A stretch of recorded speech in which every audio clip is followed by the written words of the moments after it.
저는 대전 로고스 교회를 섬기고 있고 한눈에 보는 성경 사역원 대표를 맡고 있는 유석영 목사라고 합니다. 제가 강의하는 목표는 성경이 얼마나 재밌고 신비한지 또 성경이 얼마나 아름다운 하나님의 말씀인지 함께 나누면서 이 방송을 보는 모든 시청자분들이 제 강의가 끝나면 성경을 좀 읽고 싶으시고 배우고 싶으시고 성경에 좀 더 몰입하고 싶은 그런 감동을 드리는 게 이 제 강의의 목표입니다. 여러분 이런 질문으로 한번 강의를 해보려고 해요. 성경 많이 읽으셨죠? 네. 얼마나 읽으셨어요? 제가 질문을 좀 드려볼게요. 성경을 읽으시면서 어떤 느낌이 드시는지 모르겠어요. 1번, 볼 때마다 재밌고 신비롭고 황홀하고 행복하다. 1번. 웃으시는 표정이 좀 심상치 않네요.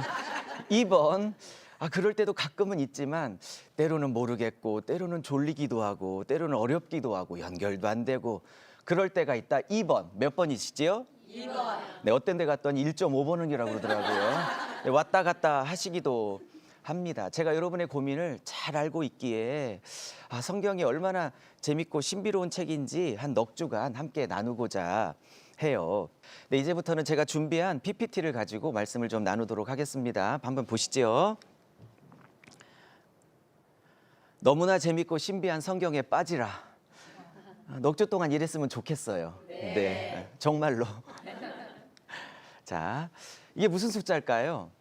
66, 1. 이게 뭘까요? 네, 감 잡으셨죠? 제가 질문을 한번 다시 드려볼게요. 성경은 66권일까요? 한 권일까요? 어머, 이 표정은 좀...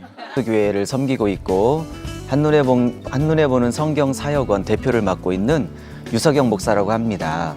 제가 강의하는 목표는 성경이 얼마나 재밌고 신비한지 또 성경이 얼마나 아름다운 하나님의 말씀인지 함께 나누면서 이 방송을 보는 모든 시청자분들이 제 강의가 끝나면 성경을 좀 읽고 싶으시고 배우고 싶으시고 성경에 좀 더 몰입하고 싶은 그런 감동을 드리는 게 이 제 강의의 목표입니다.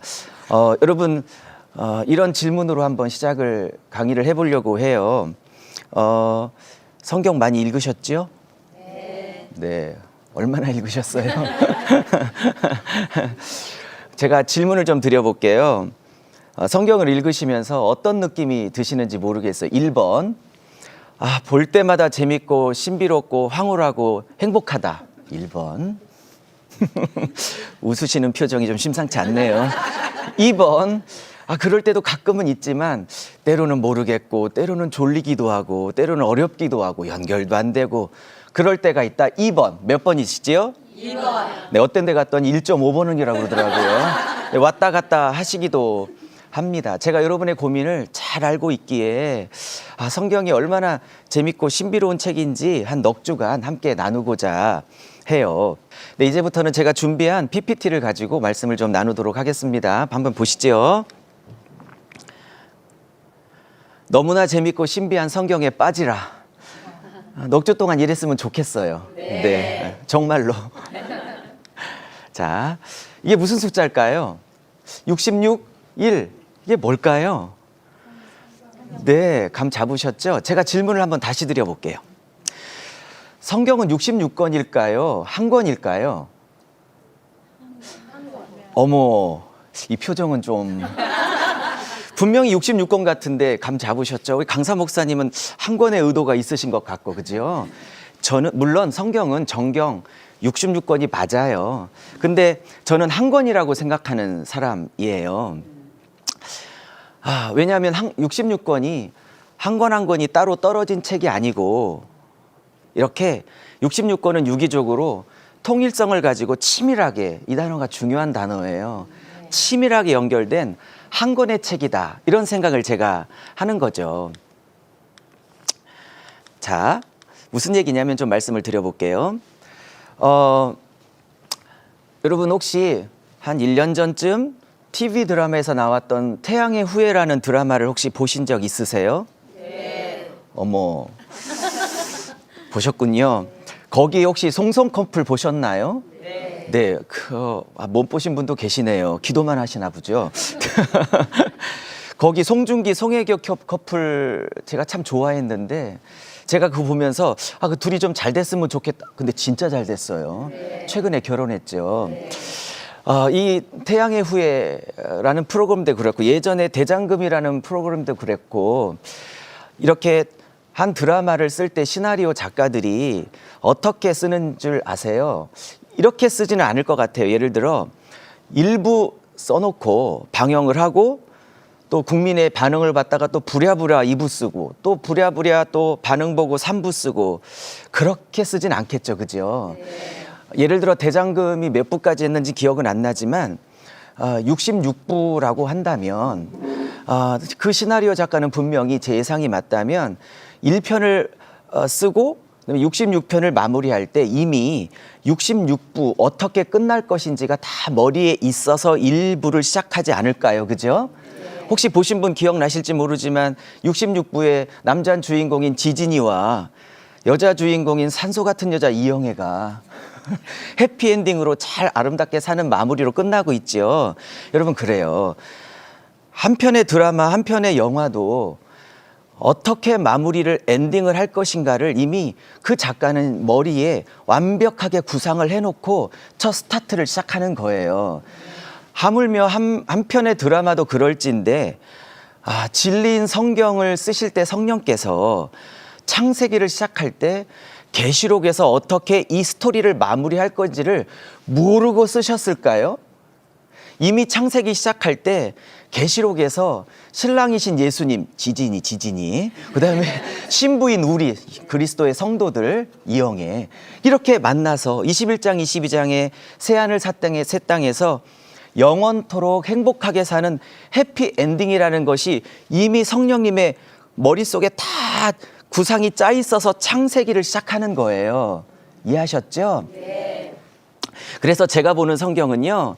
성경 66권은 창세기부터 요한계시록까지 하나님 나라의 시작과 완성이라는 하나의 주제를 가지고 아주 치밀하게 잘 짜여져 있는 드라마와 같다 이런 생각을 하게 되는 거예요. 제가 아까 봤던 화면인데 제가 보는 성경은 이런 거예요. 성경이 66권이 따로따로가 아니고 한 권이다. 그러니까 한 권인데 66부로 구성되어져 있다. 이렇게 본다면 대장금이나 태양의 후예도 마찬가지죠. 전편이 그 다음 편에 이어지고 이 편이 그 다음 편으로 이어지고 그렇죠? 그래서 제가 볼 때 1부는 창세기예요.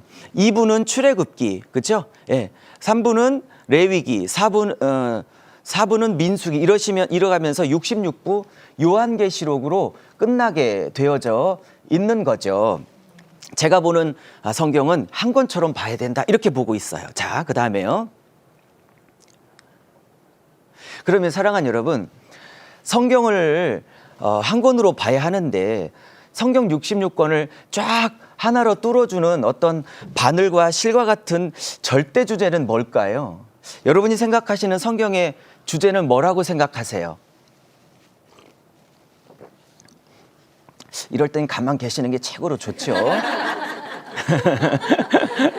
네, 그게 정답이에요. 많은 학자나 많은 목사님께서 저랑 똑같은 얘기를 하시죠. 뭐냐면 성경의 절대 주제는 예수 그리스도와 하나님의 나라이지요. 그건 믿으시지요? 자, 그렇다면 정말 성경이 절대 주제가 예수 그리스도와 그분이 세우시는 하나님의 나라가 성경의 절대 주제인가? 그러니까 창세기에서 시작된 하나님의 나라가 어떻게 계시록에서 완성을 하는가가 성경의 절대 주제라고 저는 생각을 해요. 그렇다면 제 말이 진짜인지 성경적으로 한번 점검을 좀 해봐야 할 것 같아요. 한번 보시죠. 그 다음. 자, 여러분 구약은 무엇이 핵심 주제냐면 하나님께서 메시아를 이 땅에 보내겠다가 구약 성경의 주제죠. 그렇죠? 하나님이 보내실 메시아는 바로 우리가 믿고 있는 예수 그리스도이십니다. 구약의 약속의 성취로 오신 예수 그리스도는 이 땅에 오셔서 무엇을 선포하셨을까요? 돈 많이 벌으라고? 왜 이런 거 선포하셨을까요? 예수 그리스도가 선포하신 것은요, 이렇게 선포하셔서 한번 보시죠. 지금 마가복음 1장 14절 15절은 어떤 거냐면요, 예수님의 취임 설교라고 그래요. 학자들이 예수님의 첫 설교를 취임 설교라고 하는데, 마가복음은 사복음서 중에 제일 먼저 쓰여졌다고 그래요. 그럼 예수님이 3년 반 공생애를 시작하시면서 제일 먼저 하신 첫 설교에 이런 설교를 하세요. 보세요. 예수께서 갈릴리에 오셔서 하나님의 복음을 전파하여 이르시되 때가 찼고 하나님의 나라가 가까웠으니 회개하고 복음을 믿으라. 할렐루야. 여러분, 그러면 예수님의 첫 번째 설교의 주제가 뭐죠? 핵심 주제가 하나님의 나라예요. 그죠? 그 하나님의 나라를 들어가는 조건이 회개가 있어야 되고 그 복음을 믿어야 하기 때문에 그 복음을 믿어야 하나님의 나라를 들어갈 수 있는 거죠. 다 그 다음 화면 보시죠. 자, 그러면 그 다음 성경 구절은 예수님께서 사역을 한참 하고 있는 그 사역의 중간에 어떤 복음을 선포하셨는지 제가 미리 뽑아 봤어요. 마태복음 9장에 보면 이런 말씀이 나와요. 예수께서 모든 도시와 마을에 두루 다니사 그들의 회당에서 가르치시며 천국 복음, 이때 천국이란 건 하나님의 나라를 말하는 거거든요. 제가 바꿔서 얘기해 볼게요. 하나님의 나라를 전파하시며 모든 병과 모든 약한 것을 고치시니라. 그러면 하나님의 나라의 복음을 전파하셨다고 분명히 말씀하시지요. 그러면 여러분 한번 상상해 보세요. 예수님의 첫 스타트의 주제도, 설교의 주제도 하나님의 나라, 그렇죠? 중간에도 하나님의 나라. 그러면 예상컨대 저와 여러분은 충분히 예상하실 수 있으실 거예요. 그 마지막도 하나님의 나라일 거다. 예상이 되시죠? 그러면 확인해 보시죠. 자, 이거 보세요. 예수님이 부활하시고 바로 하늘나라로 올라가셨을까요? 40일 동안 더 말씀 사경회를 더 하셨을까요? 잘 아시죠? 네, 40일 동안 더 머무르셨어요. 설마 모르시는 건 아니시죠? 40일 동안 더 이 땅에 머무르셨는데 그 40일 말씀 사경회의 주제가 바로 이거였어요. 그가 고난받으신 후에 또 그들에게 확실한 많은 증거로 친히 살아계심을 나타내사 40일 동안 그들에게 보이시며 뭐를 나타내셨다? 하나님의 나라의 일을 말씀하시더라. 할렐루야. 자, 그럼 여러분 보십시오.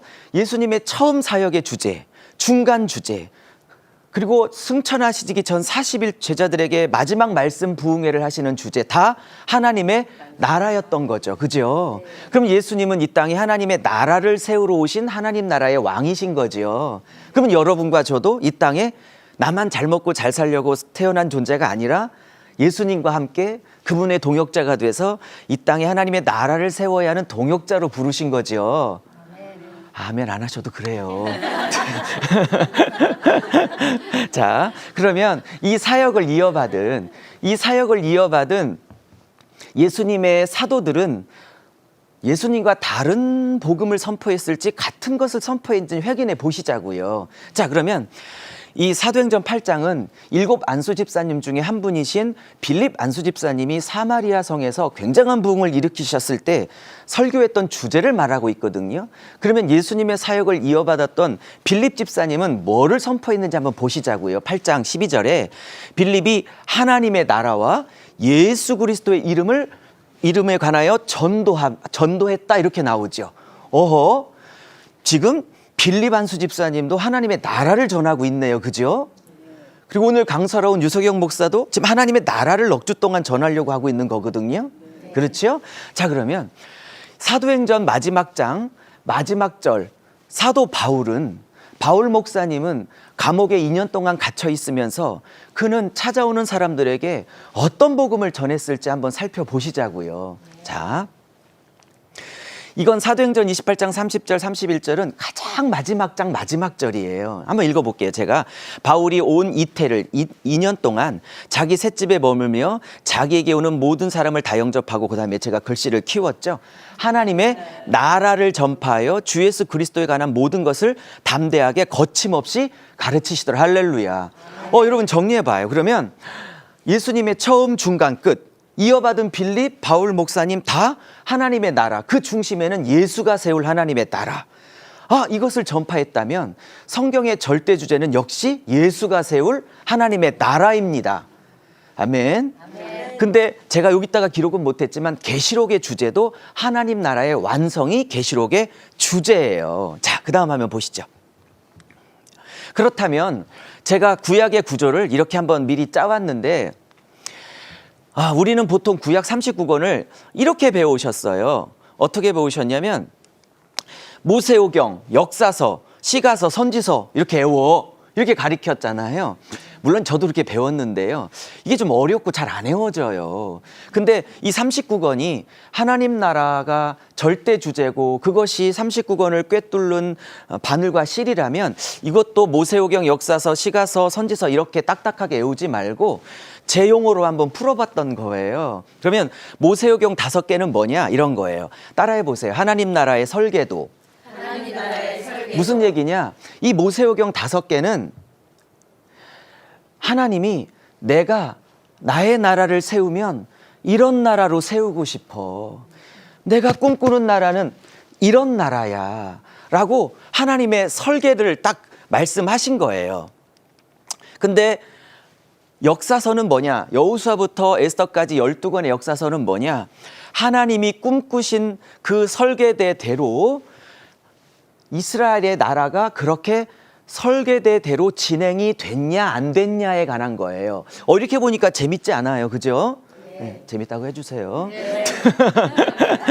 자, 그러면 시가서는 제가 조금 이따 설명드릴 거고 선지서부터 볼게요. 이것은 17권의 선지서인데요. 선지서도 이렇게 외우지 말고요. 이렇게 보시자고요. 하나님이 꿈꾸신 그 설계도인 5권에 나타난 그 나라가 그대로 꿈꾸신 설계한 대로 그대로 나타났는지 아니면 부실 공사를 했는지를 16명의 선지자들이 17권을 통해서 평가를 하는 평가서로 보시면 쉽잖아요. 그렇죠? 네. 여러분도 여기 우리 CTS 건물이 처음에 설계를 할 때 분명히 설계도가 있었고 이 건물이 다 지어지면 아마 분명히 감리사들이 와서 설계대대로 지었는지 감리를 해서 그대로 지어졌으면 준공검사를 내줬고 아니면 다시 지라고 했을 거예요. 근데 하나님 나라 설계대대로 지었나 안 지었나 나중에 16분의 선지자들이 평가를 해보니 전혀 부실공사였던 거예요. 그래서 다 바벨론이나 아수르에게 멸망을 당하거나 포로로 끌려가게 된 거예요. 그러면 중간에 있는 이 시가서 5권은 뭐냐? 내가 꿈꾸는 나라로 세워지면 그 나라의 백성은 이렇게 살게 될 것이라는 정체성과 사명에 관한 말씀이 5권이에요. 그러니까 내가 꿈꾸는 나라의 백성들은 시편, 찬양과 감사하는 백성이에요. 그렇죠? 전도서, 복음을 전하는 백성이요. 아가서, 하나님께 신부로 사랑을 드리는 신부라. 이렇게 정체성을 말하고 있는 이렇게 5권을 보니까 하나님의 나라로 설계도, 진행도, 정체성, 평가서, 그렇죠? 딱 일목요연하게 잘 정리가 되어져 있죠? 자, 그 다음 거 보세요. 신약은 시간이 없어서 다음에 설명하도록 하겠습니다. 그러면 역시 이 요한계시록에는 하나님 나라인 교회의 승리와 완성을 그리고 있죠. 자, 조금 빨리 진행해 볼게요. 우리 중고등학교로 한번 잠깐 기억을 되돌아가 볼게요. 나라의 3요소 기억나시죠? 뭘까요? 네, 국민주권 영토예요. 나라가 되려면 이 3요소가 반드시 있어야 돼요. 근데 여러분 보세요. 국민은요, 성경에서 용어를 바꿔 쓰죠. 성경에서 국민을 뭐라고 쓸까요? 백성이라고 써요. 그럼 제일 중요한 주권은요, 성경에서 이걸 왕권, 말씀 이렇게 바꿨어요. 그다음에 영토는 뭘로 바꿨을까요? 성경에? 땅이라는 단어로 바꿔 쓰는 거예요. 그럼 나라가 되려면 이 왕땅 백성이라는 3요소가 골고루 있어야 되는 거예요. 우리가 예전에 일제 36년에 나라가 빼앗겼다고 그러죠. 왜 그럴까요? 국민도 있고 영토도 있는데 왜 나라를 빼앗겼다고 그러죠? 주권이 을사보호조약, 강제조약 때문에 주권이 빼앗기면서 나라가 빼앗겼다고 말하는 거죠.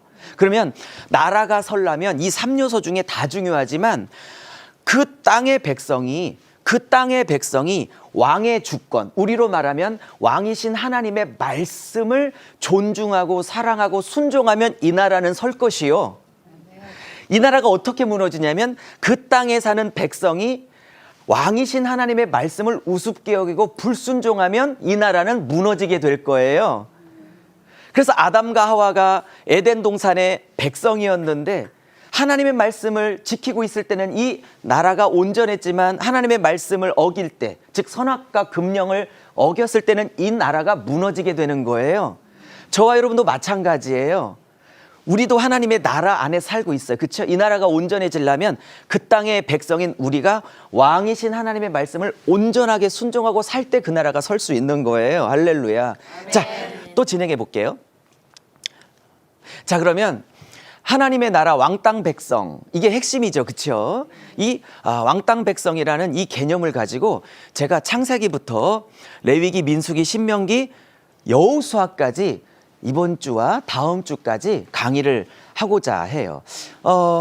얼마 전에도 저희 대전에서 많은 목사님하고 제가 레위기 세미나를 이틀이나 했는데 이 레위기만 해도 최소 이틀, 3일을 공부해야 될 분량이, 그렇지만 이 짧은 시간 안에 하나님 나라 중심으로 이 6권을 큰 틀 안에서 맥을 한번 쫙 이어가서 제가 서론에서 강의했던 것처럼 정말 성경 66권이 한 권 한 권이 따로따로가 아니라 진짜 한 권인지 그거를 다 보여드리고 싶은데 시간이 없으니까 이번 주 다음 주 6권만 딱 가지고 어머 6권이 아니고 한 권이네, 이렇게 다음 주에 저 여러분에게 제가 항복을 받아낼 거예요.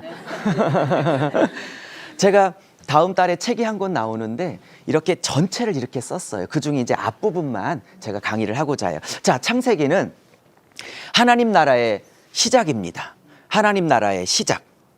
그리고 출애굽기는 하나님 나라 백성 만들기입니다. 레위기는 만들어진 백성에게 하나님이 거룩하라 요구하시는 겁니다. 그리고 민수기는 그 백성에게 거룩이 나오지 않기 때문에 그 백성을 거룩하게 하시는 광야 훈련 38년 혹은 40년 광야 훈련 기간입니다. 그 훈련의 내용은 군사로 만드는 것입니다. 그리고 신명기는 모세가 이제 요단강을 건너가기 전에 이스라엘 백성과 함께 한 3개월 모압 평지라는 곳에서 머물게 되거든요. 그때 죽기 전에 3번의 유언 설교를 하는데 그거를 잘 묶어놓은 것이 신명기예요.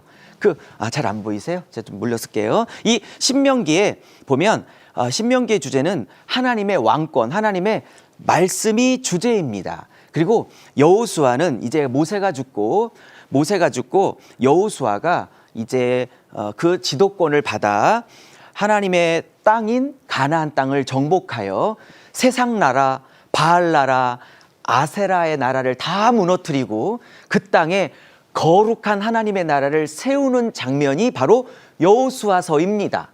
그러니 우리는 창출, 레민신, 여호수아 이렇게 따로따로 볼 게 아니라 하나님 나라가 시작됐다.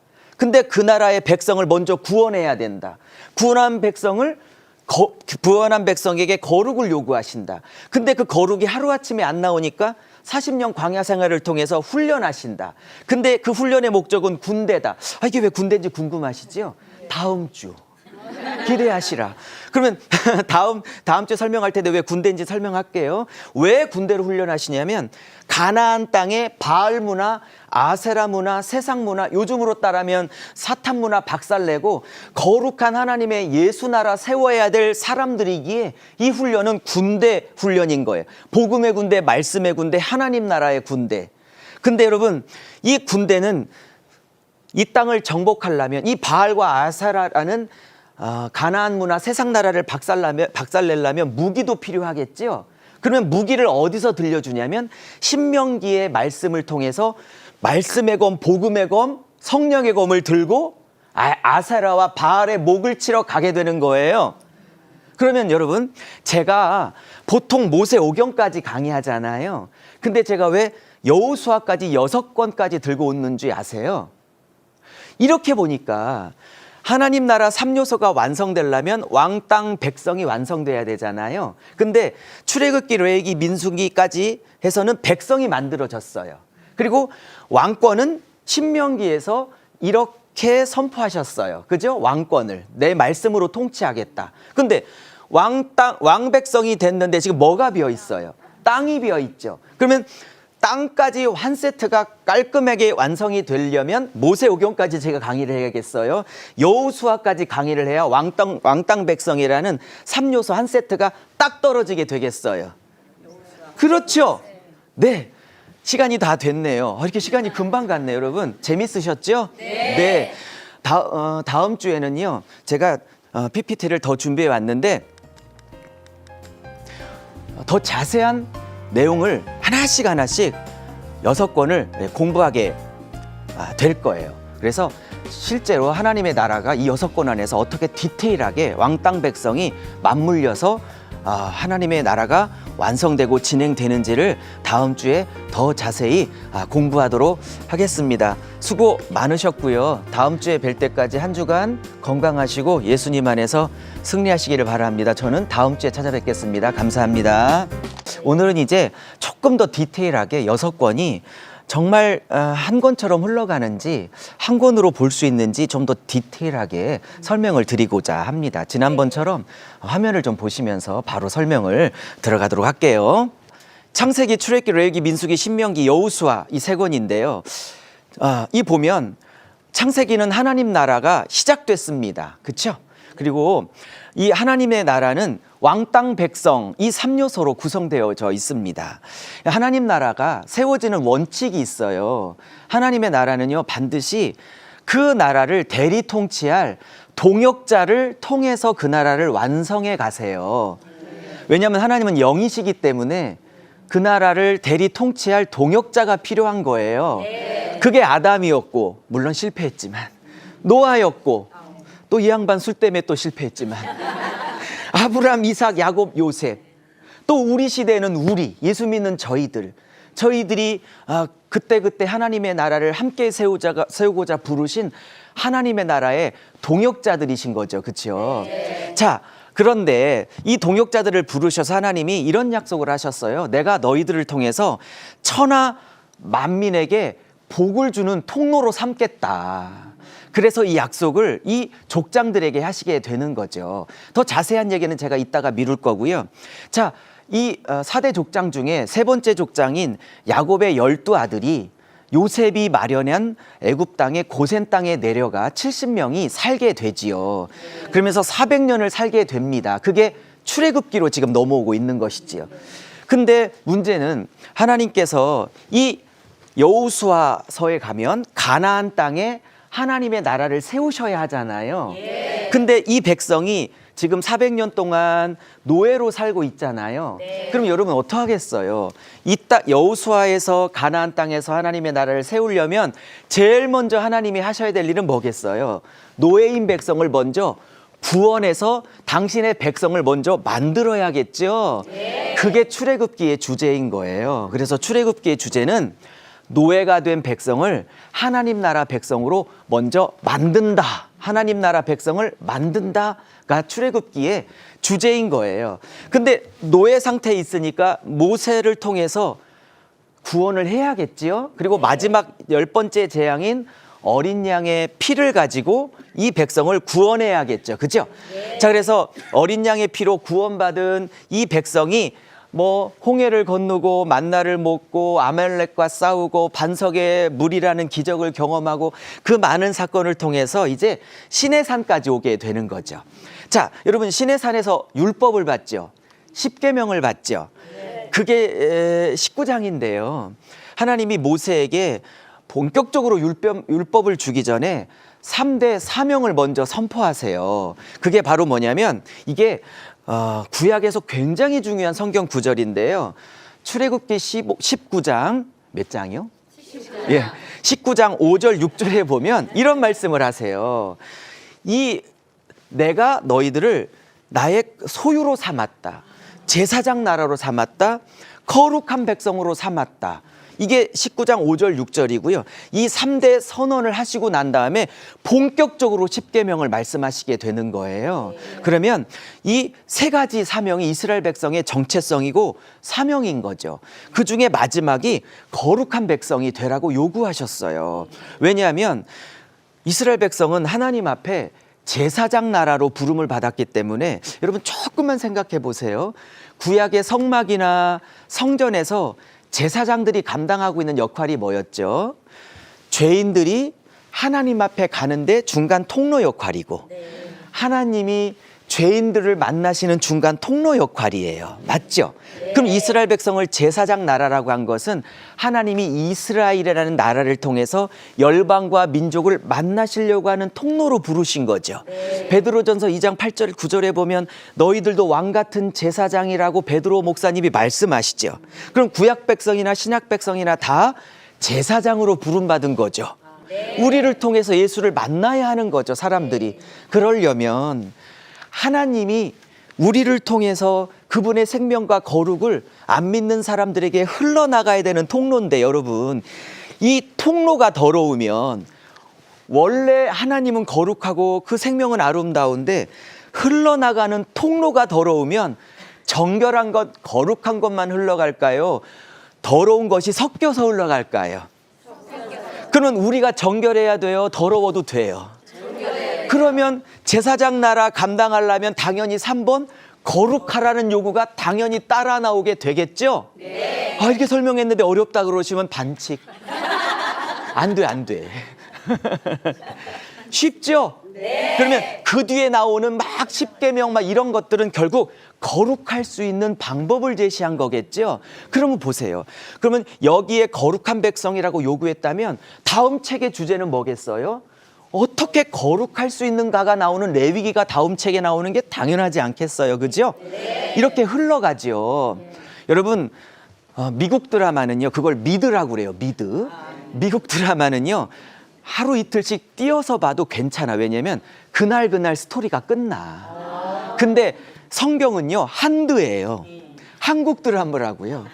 무슨 얘기냐면 성경은 그날 너무 여러분 그렇죠. 왜 드라마에 빠지면 16편, 22편을 통째로 보냐면 너무 궁금해. 그 다음 말, 다음 시간에. 성경은 꼭 그래요. 이게 다 연결해서 66권이 한 권으로 흘러가게 되는 거거든요.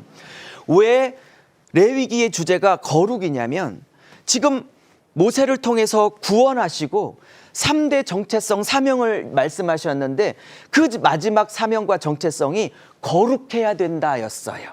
그러면 거룩이 그냥 나오나요? 400년 동안 애굽 문화, 우상 문화, 세상 문화에 400년 동안 쪄들었던 이 백성이 구원받은 지 한 달, 두 달, 석 달, 길게 잡아야 한 1년밖에 안 된 새신자들이에요. 200만에서 300만이. 그러면 1년밖에 안 된 이분들이 하나님의 백성 자녀로 구원을 받아 신분은 바뀌었지만, 안 어렵죠? 신분은 바뀌었지만 여쭤볼게요. 신분은 바뀌었지만 내용도 바뀌었을까요? 신분은 바뀌었지만 이 안에 속의 내용은 하나님의 거룩한 걸로 가득할까요? 아직까지는 400년 살았던 애국 가치로 가득할까요? 몇 번? 여러분, 제가 앞으로 2, 3주 더 남았는데 무슨 질문에 답은 다 2번입니다. 그러니 헷갈리면 무조건 2번이라고 하시면 돼요. 여러분, 예수 믿고, 우리식으로 말하면 예수 믿고 구원받은 지 이제 1년이 채 안 된 신자들이 200만에서 300만이에요. 그러면 하나님의 자녀로 신분은 바꿨지만 우리 안에, 이 사람들 안에 있는 속의 내용은 하나님의 거룩한 것이 많을까요? 아직은 400년 살았던 애굽의 세상 가치가 드글드글할 거예요. 몇 번? 2번. 네, 무조건 2번이에요. 잘하셨어요.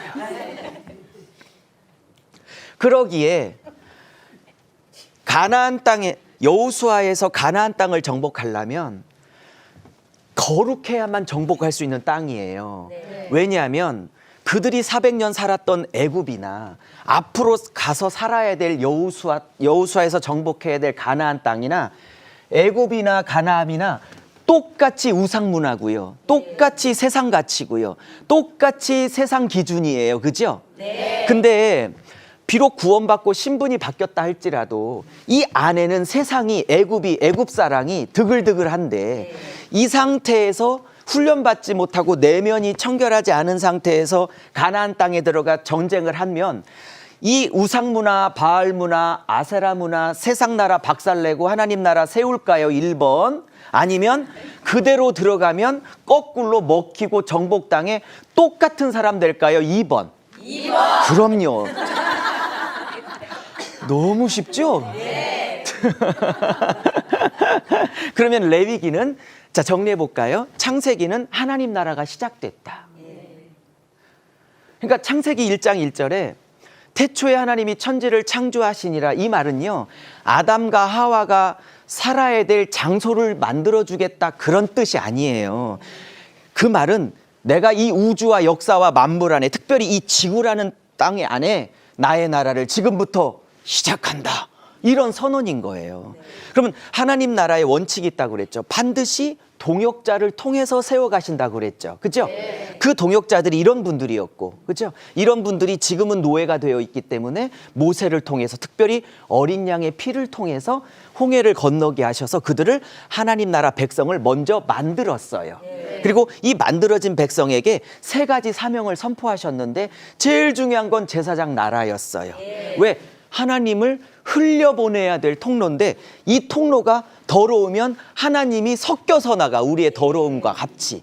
그러니까 거룩해야 되는데 문제는 하루아침에 나왔다고 신분은 바뀌었는데 내 속이 아직도 애굽이 많아. 여러분도 솔직히 어머 내 애기네 이런 생각 드시죠? 네. 아니 진짜. 네. 진짜요. 그렇기 때문에 거룩을 요구하세요. 그래서 여러분 레위기는 되게 복잡해요. 목사님들도 어려워하시는데 성도들은 오죽하시겠냐고요. 근데 5대 제사, 번소하석속, 7절기, 유무초, 나석초, 방언 아닙니다. 한국어예요. 이렇게 각종 규례들, 법전들 엄청 복잡한데 딱 하나예요. 이런 복잡한 법전들, 규례들을 통해서 요구하시는 건 딱 하나예요. 너희들은 애굽의 가치로부터 구별되고 가나안의 가치로부터 구별돼요. 하나님 나라 백성다운 가치로 구별되거라 라는 게 거룩이에요. 이 거룩이라는 히브리어 단어는 카도시라는 히브리어 단어를 쓰는데 이 카도시라는 것은 이런 행위적 거룩을 말하는 것만이 아니에요. 여기서 말하는 카도시는 정확하게 구별되다라는 뜻이에요. 그래서 너희들은 구별돼야 된다. 왜? 가서 여기를 하나님 나라를 세워야 되는데 똑같으면 세울 수 있어요? 똑같으면 섞이겠죠. 그놈이 그놈이겠죠. 그러니 이런 모든 복잡한 규례들은 구별되라는 거예요. 그러면서 이 거룩이라는 카도시라는 단어가 히브리어로 카도시인데 이게 레위기에만 152번 나와요. 그만큼 압도적으로 중요한 주제예요. 내가 거룩하니 너희도 거룩하라 하십니다. 자, 근데 문제는 뭐냐? 거룩을 요구했다고 거룩이 바로 나와요? 안 나와요? 안 나오죠. 그러니 거룩을 만들어내려면 여러분 지금 물을 주셨는데 이 물 주시려면 여기에 뭔가 더러운 찌꺼기가 있고 벌레가 있으면 그냥 줄까요? 아니면 다 깨끗하게 먼저 드러내고 깨끗한 것에 거룩한 것을 부을까요? 네, 등김에 물 한 잔 먹을게요.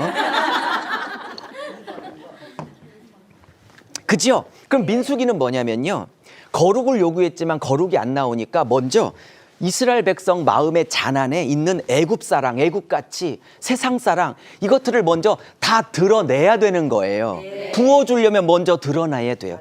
여러분 축복 받기를 원하시죠? 축복합니다. 축복합니다. 영육간의 축복 받으세요. 근데 문제는 거룩한 축복을 받기 위해서는요, 이 안에 벌레 찌꺼기가 가득한데 하나님 앞에 거룩한 거 부어달라고 그러시면 안 되세요.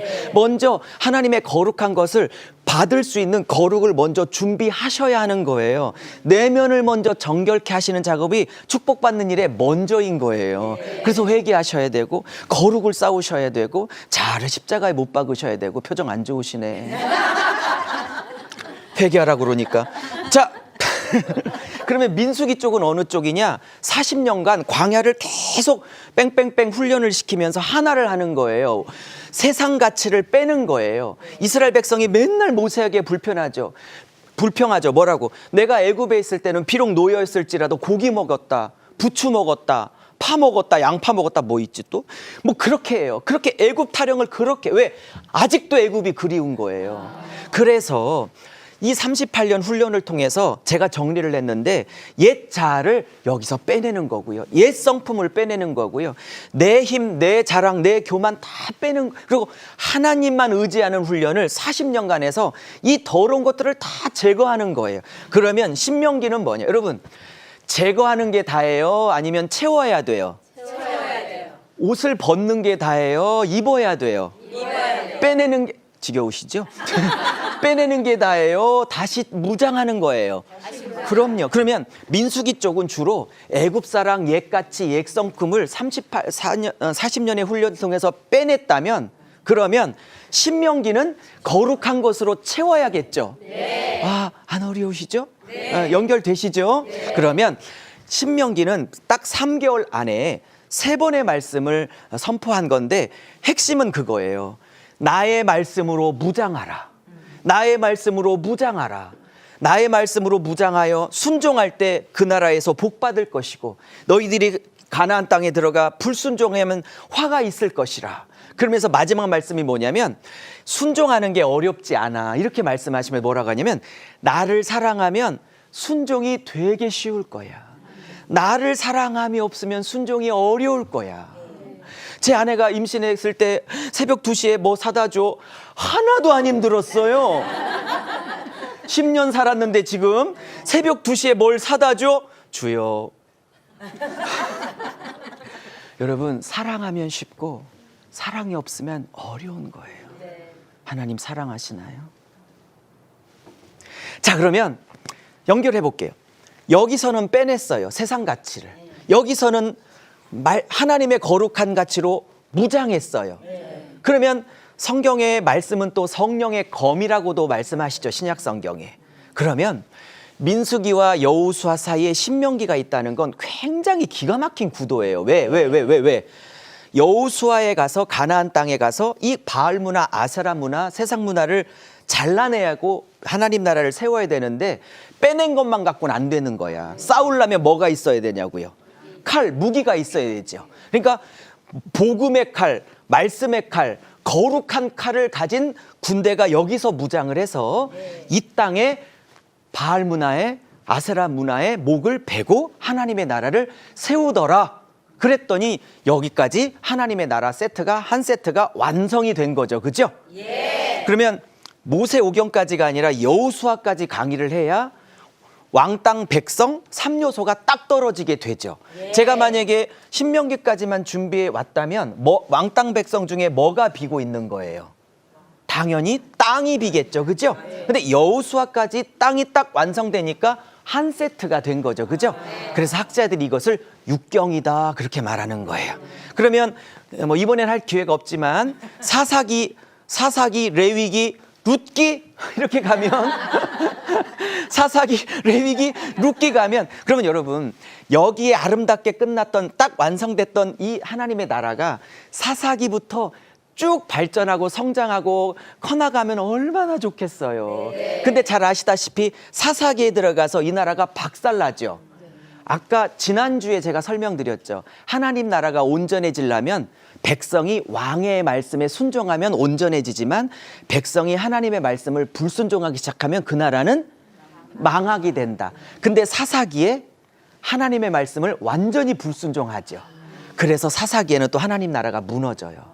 그래서 사무엘상부터 하나님이 다윗을 등장시켜 다시 세우려고자 하는, 그래서 쭉 66권이 연결되어지고 있는 거예요. 자, 그러면 시간이 얼마 남지 않아서 제가 창세기만 보도록 할게요. 자, 창세기는 하나님 나라가 시작됐습니다. 아까도 말씀드린 것처럼 왕땅 백성이라는, 그렇죠? 이 에덴 동산이 하나님의 최초의 모형이에요. 근데 이 에덴 동산 하나님 나라의 최초의 모형이 왜 깨졌냐면 선악과 범죄 때문에 깨졌어요. 근데 이 선악과 범죄가 핵심이 뭐냐면 인간이 하나님 되고 싶어서 하나님 자리를 차지하고 싶어서 타락한 사건이 바로 선악과 범죄 사건이에요. 여러분, 뱀이 아담과 하와를 유혹할 때 어떻게 유혹했죠? 이거 먹으면 맛있어?가 아니었죠. 뭐라고 그랬죠? 이거 먹으면 하나님처럼 되리라. 그러면 아담과 하와 마음 안에 뭐가 있었냐면 하나님처럼 되고 싶은 마음이 있어서 이걸 따먹은 거죠. 그럼 왕이신 하나님을 밀어내고 그 자리에 누가 앉고 싶은 거예요? 내가 앉고 싶은 거죠, 사람이. 모든 죄의 뿌리는요, 뭐 거짓말, 사기, 뭐 음란, 살인 이런 것보다도 모든 죄의 뿌리는 왕이신 하나님을 밀어내고 그 자리에 내가 왕 되고 싶은 게 인간 죄의 근본이라고 말하는 거예요. 그래서 하나님의 나라가 일시적으로 무너졌어요. 그렇지만 일시적으로 무너진 하나님의 나라를 하나님은 포기하지 않고 다시 시작하시려고 합니다. 그래서 여자의 후손이 뱀의 머리통을 깨트릴 거라는 소위 예수님 예언을 하시죠. 이해하시죠? 그래서 여자의 후손은 예수님을 얘기하고 머리통이 깨질 뱀은 사탄을 의미하게 되는 거죠. 그래서 이걸 여자 후손 언약이라고 하는데, 그래서 예수님을 보내실 작정을 이때부터 하시는 거예요. 그래서 예수님을 보내려고 가인과 아벨, 노아, 그다음에 아브라함, 이삭, 야곱, 요셉 이런 하나님의 동역자들을 막 보내시게 되는 거예요. 그럼 하나님 나라의 동역자는 제가 아까 뭐라고 말씀드렸냐면, 아까 이런 말씀을 드렸어요. 하나님의 나라는 동역자들을 통해서 세워나가신다고 했어요. 그렇죠? 오늘은 제가 창세기까지만 하고 마무리를 하려고 하는데, 이분들 보세요. 제가 이런 말을 썼는데, 여러분, 이 아담, 가인, 뭐 아브라함, 야곱, 이삭, 요셉 이분들 보세요. 하나님께서 부르신 동역자 보세요. 쓸만해요? 괜찮아요? 자격이 있어 보여요? 아니면 자격이 없는 사람 같은데 하나님의 은혜로 부르신 것 같아요? 그냥 무조건 2번이라고 그랬죠? 자, 왜 자격 없는지 볼까요? 예? 여러분, 아담 선악과 따먹고 난 다음에 왜 따먹어서 그럴 때 누구 핑계 대죠? 아니, 남자라면 제가 그랬습니다. 우리 안에는 죄가 없어요. 이러고 탁 맞고 자기 혼자 죽어야 될 거 아니에요, 장렬하게. 꼭 여자 핑계 대고. 노아는 괜찮았는데 나중에 홍수 심판 끝나고 술 취해서 대자로 누워 계시죠? 그 다음에 아브라함은 자기 아내를 자기 하나 살겠다고 누이동생이라고 속여서 다른 남자 품에 보내버리고, 부전자전이라 이삭도 자기 아내 또 살겠다고 남의 남자의 품에 보내버리고, 그죠? 이삭은 또 거짓말의 명수고, 그죠? 요셉은 또 형님들의 죄악들을 아버지에게 꼬질러 바치는 고자질쟁이 돼가고, 이런 사람들을 보면 하나님이 부르신 사람들의 특징이 뭐냐? 자격이 없는 자들이에요. 그런데 하나님이 이런 사람을 썼다는 건 뭐냐?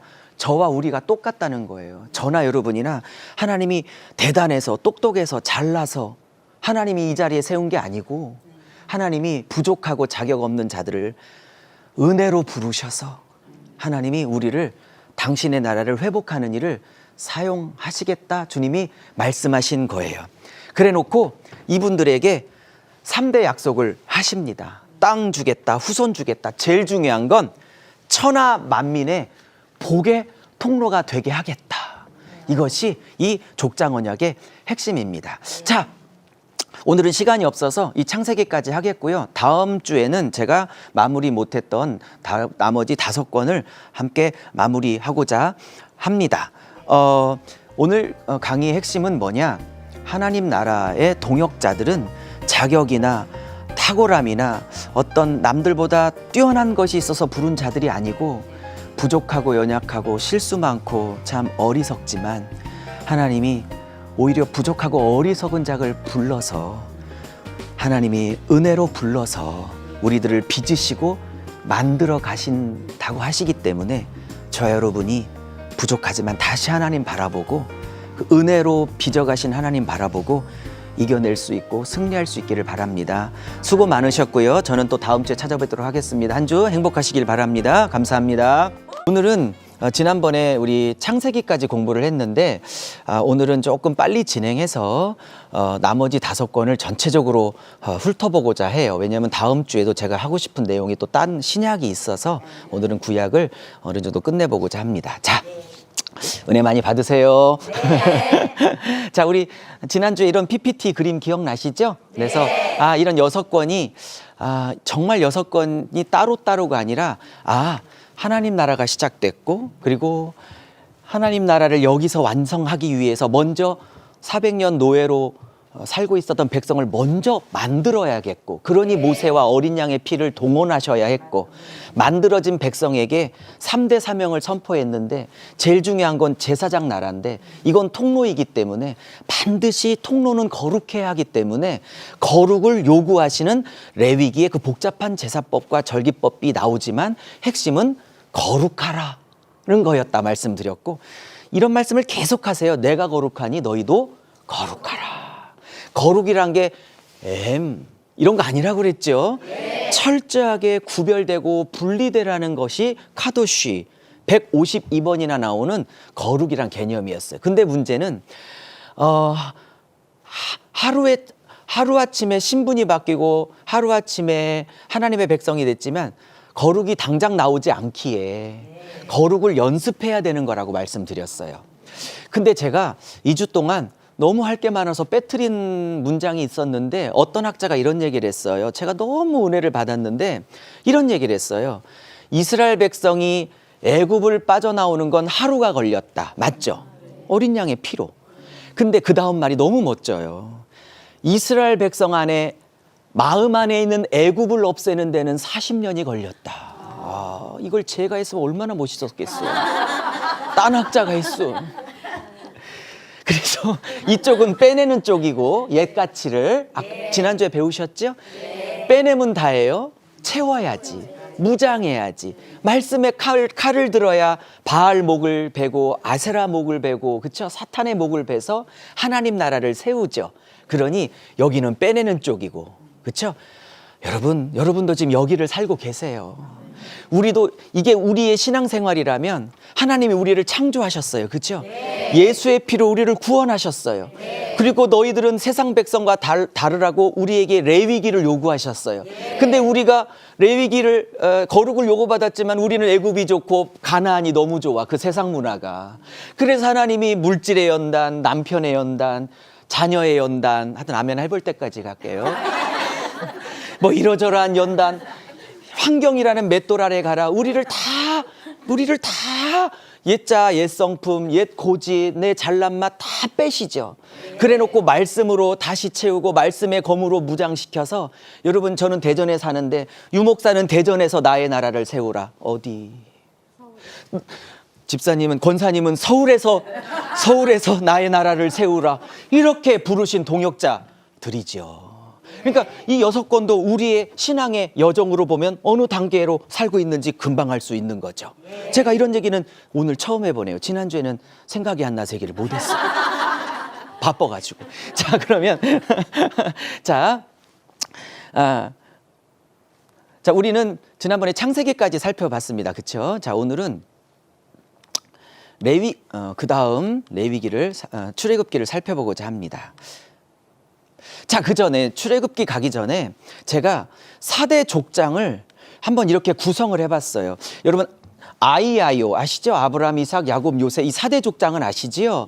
근데 저는 어떤 게 취미냐면요, 남들은 이렇게 따로따로 조각으로 생각하는 것들을 하나로 다 연결시키는 게 제가 밥 먹고 하는 일이에요.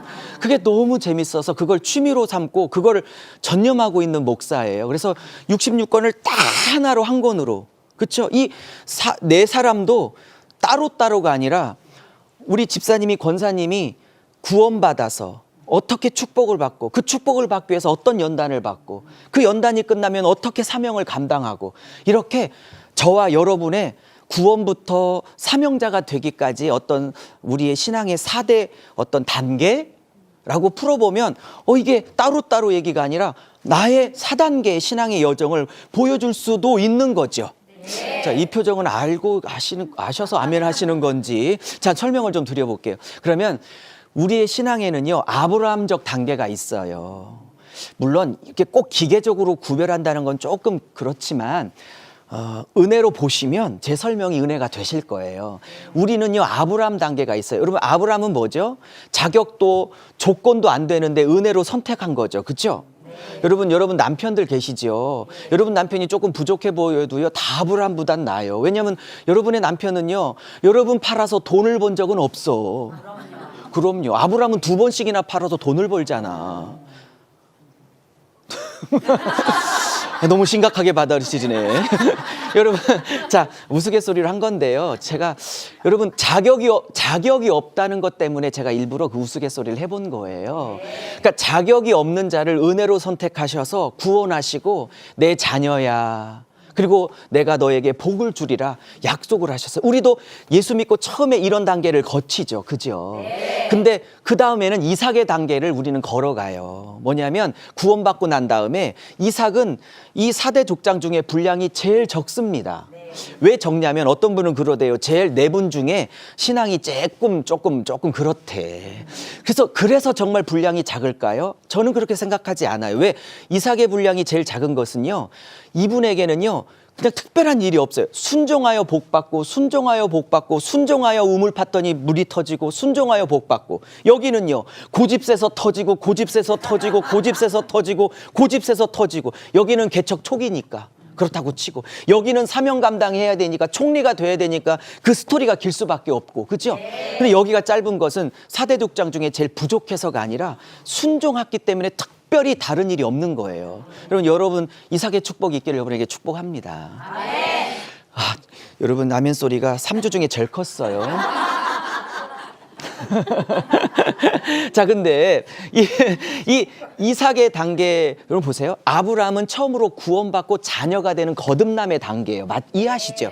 이삭은 거듭난 자녀에게 하나님이 복 주시겠다, 순종하면 복 주겠다 약속을 받는 단계예요. 근데 여러분 아시죠? 우리가 순종을 하는 존재들이에요. 웬만하면 안 하려고 하는 존재예요.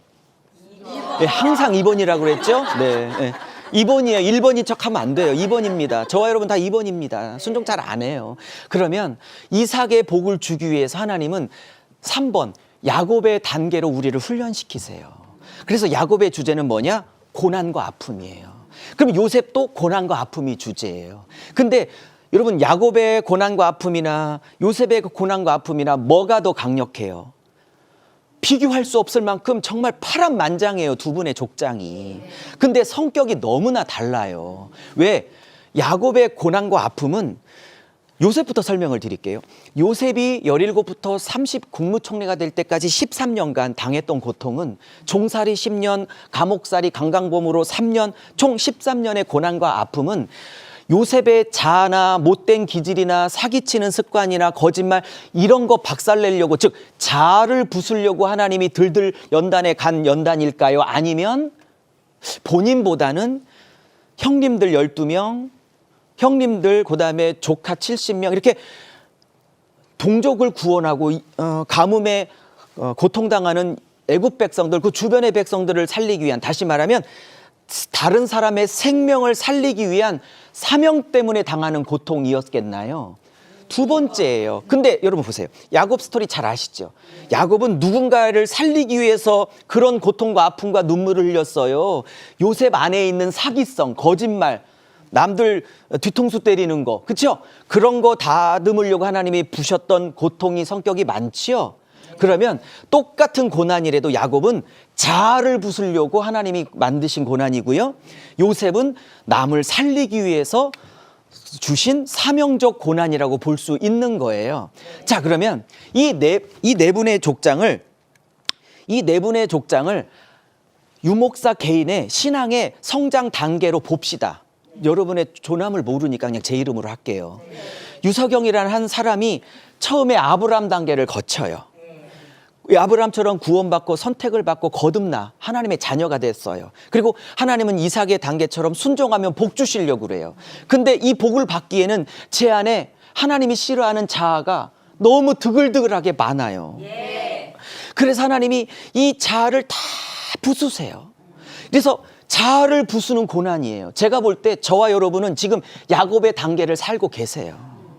그리고 어떤 분은요 똑같은 고난과 아픔이라도 어느 정도 자아가 물론 기계적으로 딱딱 구별하는 건 좀 그렇긴 하지만 이해는 하셨죠? 네. 어느 정도 자아가 걸리면 하나님이 다른 단계로 이끌어 가신 게 최고의 마지막 단계예요. 우리의 삶의 마지막 단계 뭐냐면 우리는 요셉의 단계로 끝까지 가야 돼요. 뭐냐?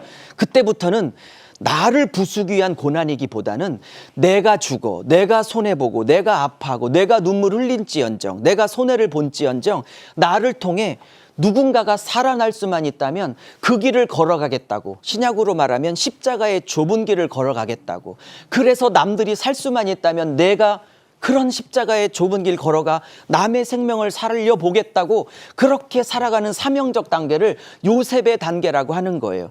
그러기 위해서 13년 동안 무지막지한 파란만장한 고난을 겪게 된 것이죠. 똑같은 정말 파란만장한 고난이고 삶이었다지라도 야곱은 자아를 갈아내기 위한 고난이었고, 여기는 다른 사람을 살리기 위한 고난이었어요. 하나님이 우리를 아브라함 단계로 거듭나게 하실 때는 여기를 만들고 싶은 거예요. 유목사도 여러분도 다 여기로 이 요셉의 삶을 살아가도록, 여러분을 통해서 누군가를 살리려고 하나님이 우리를 아브라함처럼 최초에 거듭나게 하신 거라고요. 이렇게 보니까 이게 따로따로가 아니라 나의 신앙의 4단계처럼 흘러가네. 느껴지시지요? 네. 아니 진짜. 진짜. 그럼 여쭤볼게요. 제가 이제 국내에서도 많은 목사님들 세미나하고 해외 선교사님들도 세미나하고 청년들도 캠프도 하고 하는데, 제가 매일 물어봐요. 이거 할 때마다. 우리는 지금 3번, 4번 단계를 살아가요. 지금 여기 오실 정도 되면 지금 3번, 4번 정도 됐다고 제가 보여지거든요. 근데 여쭤볼게요. 나는 3번 쪽에 고난이 많다. 나는 4번 쪽에 고난이 많다. 몇 번? 4번. 그런 분들은 아직 3번이야. 여러분, 저같이 젊은 목사는 아직 깨질 자가 많아서 3번의 고난이 많아 보이고요.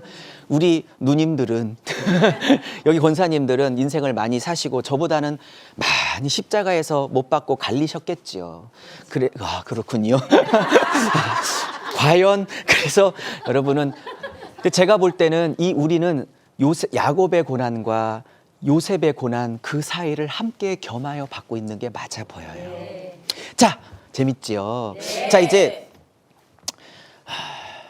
설명할 게 너무 많아서, 자, 이제 저기로 가겠습니다. 출애굽기로. 자, 출애굽기입니다. 자, 출애굽기도 설명할 게 굉장히 많은데요. 출애굽기 주제는 하나님 나라 백성 만들기라고 말씀을 드렸습니다. 제가 한 번에 띄워놓고 설명할게요. 자, 70명이 들어갔다가 민족으로 나왔죠. 맞죠? 왜냐하면 나올 때 장정만 60명이니까 아내와 자식들 따지면 학자들이 200만에서 300만까지 보는 거거든요. 아브라함에게 내가 너에게 후손 주고 민족 주겠다 하는 400년 전 약속을 이때 이루신 것이에요.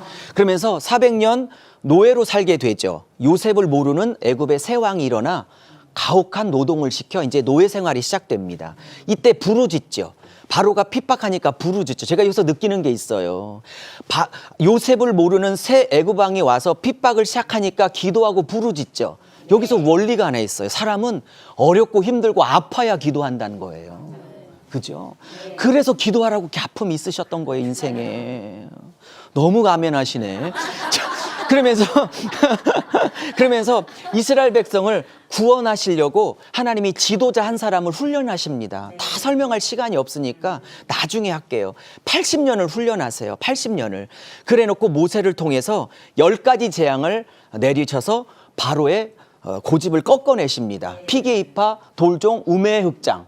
10가지 재앙이에요. 마지막 재앙, 장자 재앙을 통해서 어린 양의 피를 바른 이스라엘 백성의 장자들만 살아남고 모든 애굽의 장자들은 가축까지 다 죽게 되죠. 그걸 통해서 이스라엘 바로가 항복을 하고 빨리 나가 그러지요. 그러면서 나갈 때 400년 동안 못 받았던 월급을 한꺼번에 받아 나와요. 이때 성경에 보면. 그래서 홍해를 건너서 이게 홍해 건너는 게 출애굽기 14장이고요. 그다음에 미리암이 막 소고를 치고 탬버리를 치고 하나님께 노래하죠. 그게 15장이고요.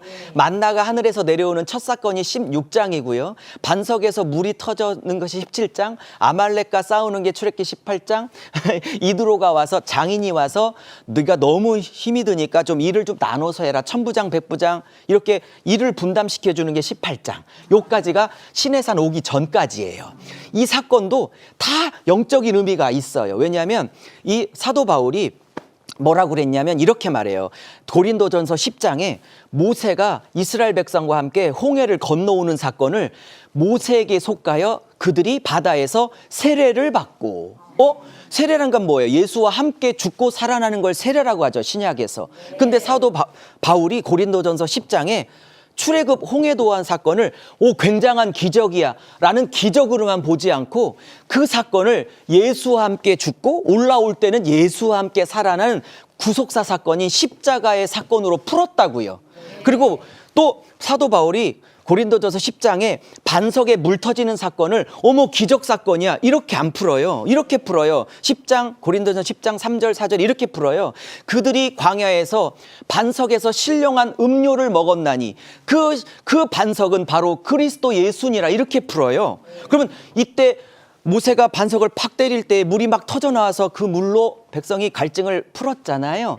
그 사건을 사도 바울은 단순히 기적 사건이 아니라 그 반석에서 신령한 물을 먹었는데 그때 맞아서 물을 낸 그 반석은 바로 그리스도니라고 이것을 예수님의 십자가 사건으로 푼다니까요.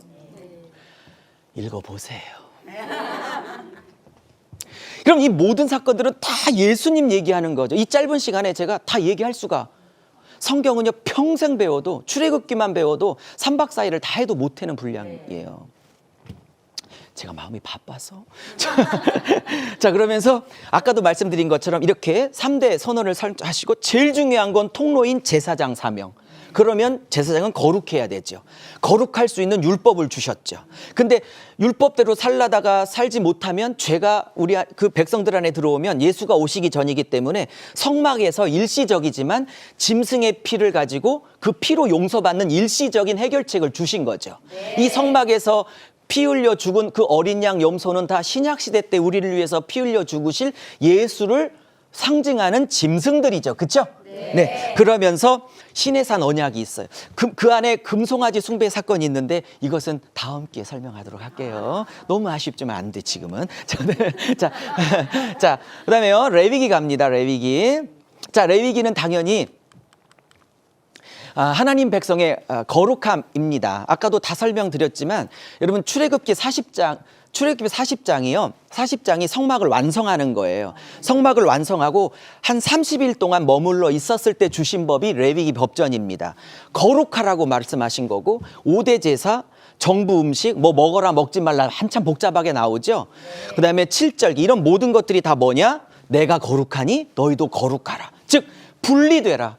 구별되라. 세상 가치와 섞이지 말라. 근데 우리 안에 너무 많이 들어와 있어 세상 가치가. 그러니 우리는 분리해내고 거룩해져고 구별해야 되는 거예요. 자, 넘어갈게요. 자, 이제 민수기 갑니다. 민수기는 뭐라고 그랬죠? 거룩을 요구하셨지만 거룩함이 나오지 않기 때문에 먼저 하나님의 거룩한 가치를 부어주기 위해서는 더러운 것을 먼저 빼내는 쪽이라고 말씀을 드렸죠. 그럼 민수기는 하나님 나라에 거룩한 군대를 만드는 거예요. 근데 제가 왜 군대라고 자꾸 말씀을 드리냐면 민수기에 1장, 26장에 두 번의 인구조사를 해요.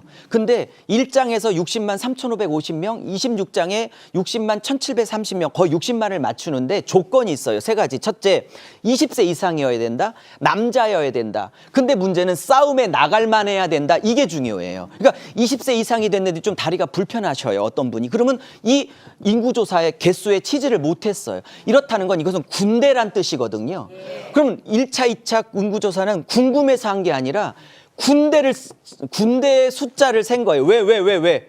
여호수아에서 가나안 땅에 들어가 바알 문화 박살내고 마귀 문화 박살내고 요즘으로 따지면 하나님 나라 세워야 될 군사로서 훈련하려고 싸움에 나갈 수 있는 남자를 센 거예요. 우리도 지금 민수기를 살아가요. 뭘로 준비되고 있는 거예요? 하나님 나라에 이런 생각 하나도 안 해보셨구나. 그냥 예수 믿고 잘 먹고 잘 살고 내 자손만 내 편안하게 사는 거. 여러분 그게 나쁘다는 게 아니에요. 여러분 이왕이면 잘 먹고 잘 사세요. 그건 나쁜 게 아니잖아요. 근데 그걸 가지고 나의 왕국을 꿈꾸는 게 아니라 그걸 가지고 이 서울에서 저는 대전에서 이 한국 땅에서 아니 곧 통일될 북한 땅에 전 세계에 내게 주신 축복을 흘려보내 하나님 나라를 세워야 하는 하나님 나라의 백성과 흥분하면 안 되는데 하나님 나라의 백성과 군대로 세우신 거죠. 아멘. 이런 생각을 자꾸 하셔야 돼요. 안 하셨구나. 자, 그래서 그 이야기를 하는 것입니다. 자, 그 다음에요. 너무 아깝다. 그냥 넘어가기가. 자, 민수기입니다. 민수기. 신명기. 여러분, 신명기 어떤 분은 이 신자를 귀신 신자 그러는데 아니에요. 제 신자의 한자로 두 번째 설명한다. 또다시 설명한다라는. 그러니까 출애굽기 했던 율법을 40년이 지났으니까 1세대가 다 죽고 그 아들 세대가 이제 있을 거 아니에요. 그 2세대에게 두 번째로 설명한다. 다시 풀어 설명한다. 제 신자를 쓰고 있는 거예요. 듀트라노미 그러는데. 자, 그래서 신명기는 하나님의 왕권을 설명합니다. 아까도 말했지만 모압 평지에서 3개월 머물다가 요단강을 들어가게 되거든요. 이제 가나안 땅 3개월 동안 모세가 죽기 전에 3번 유월 설교를 잘 편집해 놓은 것을 신명기라고 합니다.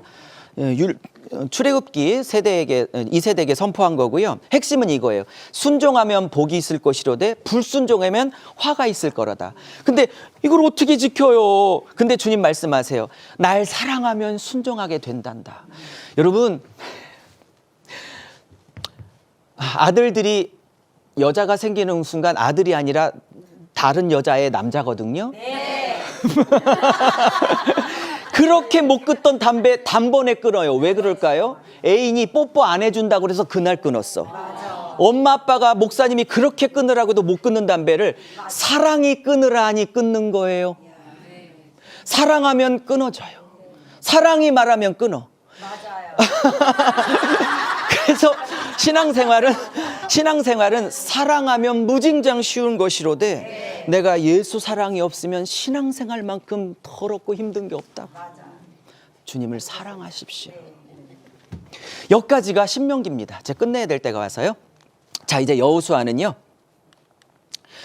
하나님 나라를 정복하는 거예요. 모세가 죽고 여호수아가 정복합니다. 율법을 순종하고 좌로나 우로나 치우치지 말래요. 이걸 보면 여호수아에게 군사적 능력을 요구한 게 아니라 말씀을 순종하면 내가 정복하겠다. 그 얘기를 하신 거죠. 네. 제일 유명한 사건은 바로 뭐냐? 제일 유명한 사건은 여리고성에서 대승하고 아이성에서 대패한 거예요. 여리고성은 난공불락의 큰 성이에요. 아이성은 이 아이라는 히브리어 자체가 황폐하다라는 이미 황폐한 성이에요. 근데 여기는 대패했어요. 차이가 뭐죠? 이때는 하나님의 말씀에 철저하게 순종해서 열쇠바퀴 돌아서 하나님이 무너뜨렸어요. 근데 여기는 만만하고 아무것도 아닌 것 같아서 굳이 하나님 앞에 안 물어. 그리고 3,000명 보내서 그냥 대충 쓸어버리려고 그래. 대패했죠. 이 두 가지 초기의 전쟁을 통해서 여호수아의 핵심은 뭐냐? 이 가나안 전쟁의 정복전쟁, 하나님 나라를 세우는 정복전쟁의 핵심은 뭐냐? 너희들의 군사력으로 이길 수 있는 전쟁이 아니라 너희들이 내게 순종할 때 내가 정복하여 너희들에게 선물로 주는 땅이라. 이것을 말하고 있는 거예요. 자, 그러면 마무리할게요. 자, 우린 이제까지 이 6권을 다 살펴봤습니다. 하나님 나라가 시작됐어요. 근데 그 백성이 일시적으로 노예가 돼 있어요. 하나님 나라를 이 땅에 완성하기 위해서 백성을 먼저 만듭니다. 만들어진 백성에게 거룩을 요구하십니다. 근데 이 백성이 거룩이 나오지 않자 주님이 먼저 거룩을 주시기 위해서 먼저 훈련을 통해서 옛자, 옛성품, 옛사랑을 빼내가십니다. 그리고 하나님의 말씀으로 채워 복음의 군대, 말씀의 군대, 성령의 군대, 성령의 검으로 무장시키십니다. 그리고 여호수아에서 드디어 땅을 말씀의 군대, 성령의 검대, 복음의 군대가 복음으로 말씀으로 이겨서 이 나라에 가나안 땅에 하나님의 나라를 세우게 된다는 것이 6권이 그 메시지를 가지고 있습니다. 시간이 촉박해서 제가 더 많은 걸 말씀드리고 싶었는데 이렇게 충분히 말씀 못 드려서 죄송하고요. 6권을 통해서 하나님의 나라가 어떻게 완성되는지 보셨으니까 우리도 하나님의 나라의 군사로서 백성으로서 각자의 삶의 영역에서 하나님의 나라를 세우는 신실한 주님의 아름다운 백성들 되시기를 축복합니다. 저는 또 신약으로 다음 주에 찾아뵙도록 하겠습니다. 수고하셨습니다. 감사합니다. 이제 넉 주째 뵙고 있는데 오늘이 마지막 날이네요. 마지막까지 진심? 네. 네, 마지막까지. 네, 전 진심으로 받고 싶어요. 네, 마지막까지 큰 은혜로 하나님이 잘 마무리하게 될 줄로 믿습니다. 오늘은 지난주까지는요, 3주 동안에는 구약을 좀 나눴다면 오늘은 이제 신약에서 석주보다는 이번이 더 재밌을 수 있으실 것 같아요. 그래서 큰 은혜가 있으시기를 바랍니다. 바로 강의를 시작해 볼게요. 성경은 처음부터 뭐가 없었다? 장절 구별이 없었다. 죄송해요. 제가 미리 띄울 걸. 제 잘못입니다. 자, 장절 구별이 없었다. 자, 여러분, 장절 구별은요, 언제 생긴 거냐면요, 이때 생겼어요. 한 12세기경에, 이런 분들이 장절 구별을 한 거예요. 그래서 12세기에서 한 15세기까지 장, 절, 구분이 생겨서 이런 최초의 장절 구분이 생긴 최초의 성경이 한 1550년경에 처음으로 나왔어요. 아까 여파가 지금도 있군요. 자, 근데 자, 여러분, 그러면 절 보세요. 자, 본격적으로 가볼게요. 12세기, 15세기나 돼야 장절 단락의 구별이 생겼다면 처음에 이 성경을 썼던, 즉 11세기까지는 그게 계시록이든 마태복음이든 뭐 요한복음이든 뭐든 창세기든 뭐든 1장부터 끝장까지 쫙 한 번에 쭉 구별 없이 끊임없이 한 번에 썼단 얘기죠. 그죠? 근데 우리나 그것을 장절로 구별하고 있지. 그러면 창세기든 뭐 요한복음이든 마태복음이든 그 모든 내용이 처음 저자는 그냥 한 번에 쭉 썼기 때문에 다 연결해서 봐야 된다는 뜻이에요. 그죠? 네. 이해하셨죠? 네. 그래서 본문과 본문을 연결해서 봐야 하는 연습을 좀 하셔야 해요. 자, 근데 이것을 본문과 본문을 연결해서 이해하기 제가 이렇게 썼는데 우리가 석주 동안 66권이 따로따로가 아니라 한 권의 책으로 다 연결되어 있다고 강조를 했었잖아요. 네. 그거는 우리가 충분히 살펴봤죠. 네. 그러면 한 권 안에도 많은 단락들이 우리나 이렇게 단락이 나눠져 있지, 장과 절이 구별되어 있지, 원래 저자들은 최초의 저자들은 한 번에 쫙 내려 썼기 때문에 당연히 한 흐름으로 가는 게 맞는 거예요. 네. 그 얘기를 좀 해보려고 그래요. 한 20분간. 그래서 각각의 본문들 혹은 단락들이 다 한 흐름으로 연결되어져 있어요. 예전에 대장금 봤는데요. 분명히 둘이 원수였는데요. 제가 2번인가 3번 못 봤더니 4번째 다시 봤더니 친구가 됐더라고. 이게요, 연결이 안 돼. 끊어지면 문제가 생기는 거예요. 그래서 다 연결해서 보는데 이게 얼마나 재미있는지 제가 보여드릴 거예요. 자, 마가복음 1장 구조를 통한 메시지 이런 거예요. 제가 보는 성경은 이런 거예요. 보세요. 미리 쓰고 볼게요. 이게 1장에 한 10매까지 본문 단락이 있는데 그중에 2단락만 제가 빼온 거예요. 마가복음에. 그럼 이렇게 나와요. 이게 2절 나오는데 9절에 11절과 석절에 예수님이 세례 혹은 침례를 받으세요. 그리고 하늘문이 열려가지고 혹시 기억나시죠? 하나님이 내 사랑하는 아들이요 기뻐하는 자 라으라으 막 그런 거 기억나시죠? 네. 요까지가 딱 본문이에요. 그리고 그 다음이 바로 12절부터 13절 2절이 성령께서 예수를 광야로 내보내시는 거예요. 자, 그러면 우리 성도님들은 그렇게 생각해요. 이 본문 2단락 따로, 2단락 따로. 저는 모든 본문은 한 번에 다 이어서 흐름으로 원 저자들이 썼다고 믿기 때문에 또 사실 그렇기 때문에 이 예수께서 광야로 내몰리시는 이 사건은 이 사랑하는 아들이요 기뻐하라는 자란 이런 윗단락의 문맥의 흐름을 가지고 이야기의 흐름을 가지고 이해하면 굉장히 깊이 있게 이해할 수 있게 돼요. 네. 제가 이것들을 대전과 서울에서 세미나를 하면서 목사님들하고 이런 것들을 깊이 있게 나누고 있어요. 그중에 일부만 소개해 드리는데 제가 저 대전의 로고스 교회에서 어느 날 2년 전에 마가복음을 설교할 때 이 2본문을 잡았어요. 2본문을 잡으니까 성도들이 어색해하죠. 보통 이 본문 따로 이 본문 따로 이렇게 해야 되는데 2본문을 잡은 이유가 뭐냐? 이 2본문을 통해서 하고 싶은 얘기가 하나님이 있다는 걸 제가 발견하게 된 거예요. 네. 그날 제목이 뭔지 아세요? 여러분이 영적으로 말씀을 보는 눈이 있으면 제가 이 제목을 말씀드렸을 때 그러실 것이고요. 말씀 보는 눈이 아직 안 열렸으면 이렇게 보게 되실 텐데 민망하시니까 아는 척 해주세요 그냥. 자 그러면 제가 그날 이 본문 이렇게 잡았어요. 뭐라고 잡았냐면 이렇게 잡았어요. 잘 들어보세요. 사랑하신다더니 왜 광야로 내보내십니까? 진짜? 진짜 이해해서 보세요. 이 본문 따로 그렇게 볼 게 아니고요. 보세요. 하늘 문이 열려 비둘기 같은 성령이 임하자 하늘에 소리가 났어요. 예수님에게 내 사랑하는 아들이요 기뻐하는 자라. 그리고 바로 성령께 예수를 내몰았대. 자, 그 다음 말. 사랑할 때는 언제고 고난과 연단을 상징하는 광야로 내쫓는 건 또 뭐야? 장난해요? 이렇게 40분 설교를 풀어간 거예요. 지금 설명 듣고 보니까 이것 따로가 아니라 정확하게 한 흐름으로 보니까 굉장한 메시지가 있는 거죠. 예. 이게 본문 안에 들어오니까 더 재밌는 거죠. 이런 게 수십 개일까요? 수백 개일까요? 수천 개예요. 제가 몇 달을 강의해도 다 말씀 못 드린다고. 이런 것들을 성경을 그러니까 제가 성경에 미치지 않을 수가 없는 거예요.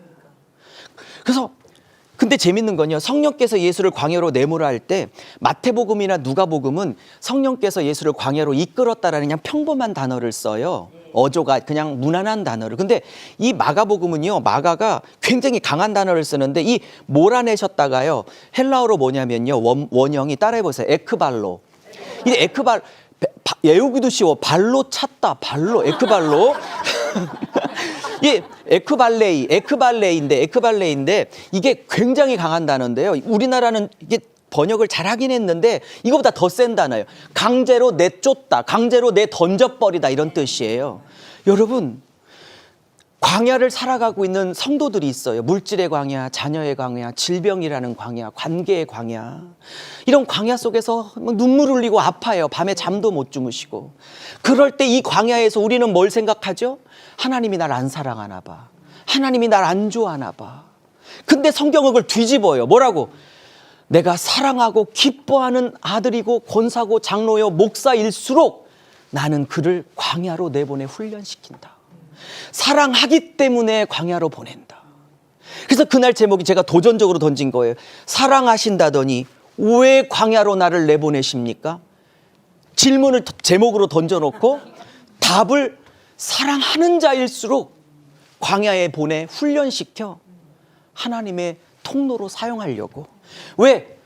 안 사랑해서 물질 광야, 자식 광야, 남편 광야, 관계 광야, 질병 광야로 보내는 게 아니고요. 사랑하여서 그렇기 때문에 사랑할수록 보내. 여기서 훈련시키고 여기서 자아를 갈고 정결한 그릇 만들어 생명 살리는 요셉처럼 지난주 강의처럼 쓰시려고 하는 거죠. 어머, 맛백인데 재밌죠? 네. 그 다음 거 배워드릴까요? 말까요? 할까요? 말까요? 그래요. 어차피 하려고 그랬어요.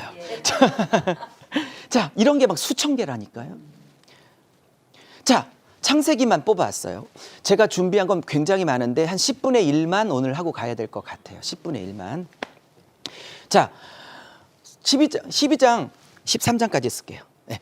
12장 13장은 아브라함, 아까 우리 지난주에 배웠잖아요. 아브라함을 최초로 부르십니다. 아브라함 75살에 부르십니다. 제가 전국을 다니다 보니까 목사님들 많이 만나거든요. 세미나 때문에. 한참 선배 목사님이 아유 나는 이제 거의 80이 가까이 됐는데 이제 나 같은 걸 어떻게 쓰셔서래요. 제가 아브라함 얘기 말씀드렸어요. 하여튼간 75세 밑으로는 절대 좌절하면 안 돼. 하나님 75세도 쓰셨어. 할렐루야. 아멘. 나이는 숫자에 불과해요.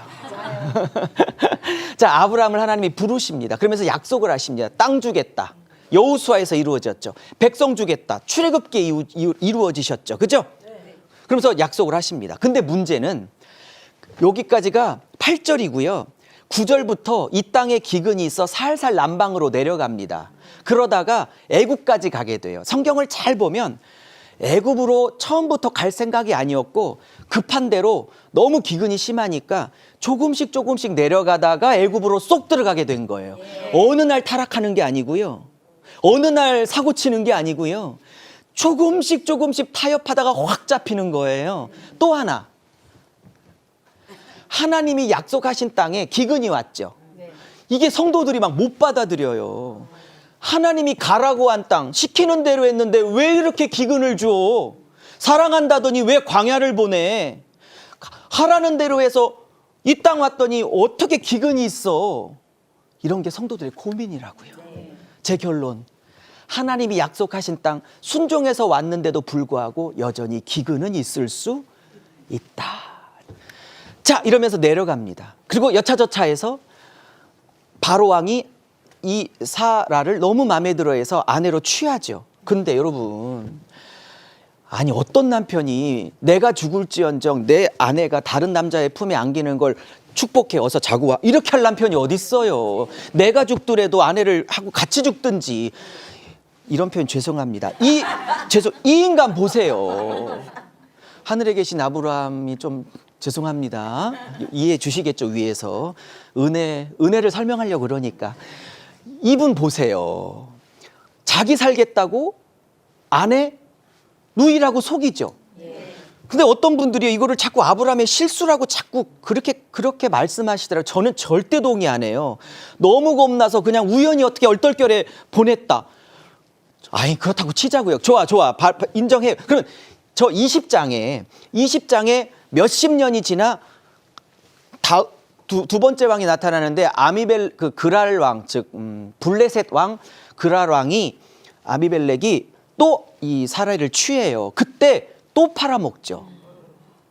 그때 말할 때 뭐라고 말하냐면, 그때도 이때는 안 나오는데 20장에 가면 뭐라고 나오냐면, 사전에 그런 일이 있으면 네가 누이라고 하고 내가 오빠라고 해서 나의 죽음을 면하자라고 서로 약속한 것을 다 얘기를 해. 그러면 보세요. 20장 사건이나 이 사건이나 아브라함이 원래는 안 그런 분인데 어쩌다가 너무 얼떨결에 아내를 넘긴 실수예요? 아니면 제가 쓴 것처럼 원래 그런 분이었다. 원래 그런 분이었다는 아브라함의 아브라함의 자격 없음을 드러내는 사건이에요. 실수예요? 아브라함의 자격 없음을 드러내는 본색 사건이에요. 네, 본색 사건이에요. 본색 사건이라고. 확실하다고요. 자. 왜? 근데 우리는요, 이 본문 따로, 요 본문 따로 생각하니까, 근데 제가 이 본문을 싹 한번 연결시켜 볼게요. 여러분, 이건 모세가 썼어요. 그죠? 시간이 벌써 이렇게 됐네요. 모세가 썼는데, 모세와 아브라함은 한 400년 정도 차이가 나는 사람이에요. 그리고 모세가 이 창세기를 쓸 때는 출애굽한 당신의 그 백성들에게 자기의 조상이 누군가, 자기 이스라엘의 뿌리가 누군가를 쓴 거잖아요. 이스라엘 역사를. 그러면 어떤 자서전 작가가, 전기 작가가 자기 조상, 이스라엘의 뿌리인 아브람 최초의 시조를 쓸 때에 웬만하면 나쁜 사건은 있어도 가릴 판인데 굳이 가려야 될 사건을 굳이 드러내서 쓰고 있는 거잖아요. 그것도 붙여서. 그러면 의도가 있는 거죠, 성경이. 네. 이렇게 성경에 지금 여러분 눈빛이 4주 만에 빠져들었어. 누구에게? 성경에게, 성령님에게. 말씀에 빠져야 되는 거예요. 네? 딴 거에 빠지면 안 돼. 말씀에 빠져야지. 할렐루야. 그러면요, 잘 보세요. 모세 안에 계신 성령님이 이 두 사건을 붙여 쓴 이유가 뭘까요? 웬만하면 가려야 될 시조의 잘못을 굳이 붙였어요. 제가 설명드릴게요. 어차피 시간대로 답이 안 나오기 때문에 제가 설명을 드릴게요. 뭐냐 이거예요. 지금 이 두 번째 사건을 여기다가 보고 이런 거예요. 우리는 어떤 거냐면, 아브라함이 하나님의 선택을 받을 때는 우리랑 다른 게 있겠지. 우리랑 달리 뛰어난 게 있겠지. 그만한 자격이 있겠지. 뭔가 남달라서 뽑았겠지. 그거에 대한 독자들의 선입견과 편견을 박살을 내는 거예요. 그러면서 아브라함을 부르시고 이 어마어마한 3대 약속을 받았는데 그 다음 사건을 통해서 이런 거예요. 그가 이 3대 약속을 받을 만한 자격과 근거와 조건과 됨됨이가 그에게 있었냐 없었냐, 그 다음 사건으로 없었다라는 거야. 그는 이 약속을 받을 만한 자격이 있는 자가 아니라는 거예요, 이게. 그래서 은혜로 불렀다는 걸 증명하는 거예요. 보여요? 보인다고 해주세요. 끝나가야 되니까. 그러면 이제 3번입니다. 3번. 그러면 이게 이제 13장이거든요. 이제 이 싸가지 없는 롯이 자기 큰아버지가 자기 아버지가 일찍 죽었거든요, 하란이. 그래서 아들처럼 키웠어요. 말만 족하지 실제는 아버지 아들처럼 평생을 살았어요. 일찍 돌아갔기 때문에, 죽으셨기 때문에. 근데 이 가나안 땅에 살다가 롯도 하나님이 축복하셔서 너무나 많은 가축이 있게 되고, 아브라함도 축복하셔서 또 너무나 많은 가축이 있게 되니까, 근데 이 먹일 수 있는 셈은 고정돼 있고 한계가 있으니까 이 두 명의 목자들이 싸운 그것이 이제 보고가 들어간 거예요. 그래서 이제 갈라쓸 수밖에 없는 어떤 한계가 왔어요. 그러면 이제 서로 갈라서야 되는데 롯이 이렇게 말하죠. 뭐라고? 아브라함이 말하죠. 네가 좌하면 내가 동하고, 네가 서하면 내가 동하고, 네가 동하면 내가 서하리, 이렇게 하죠. 네가 좌하면 우하고 우하면 좌하리, 이렇게 말씀하시죠. 그러면 롯이 어느 정도 좀 인간성이 있으면, 평생을 아버지처럼 길러줬으면, 큰아버지 그렇게 하지 마시고 큰아버님이 먼저 선택하시면, 좋은 땅 선택하시면 평생을 길러주셨으니 제가 그 다음 땅 선택하지요, 이렇게 나와야 유목사 같은 거지.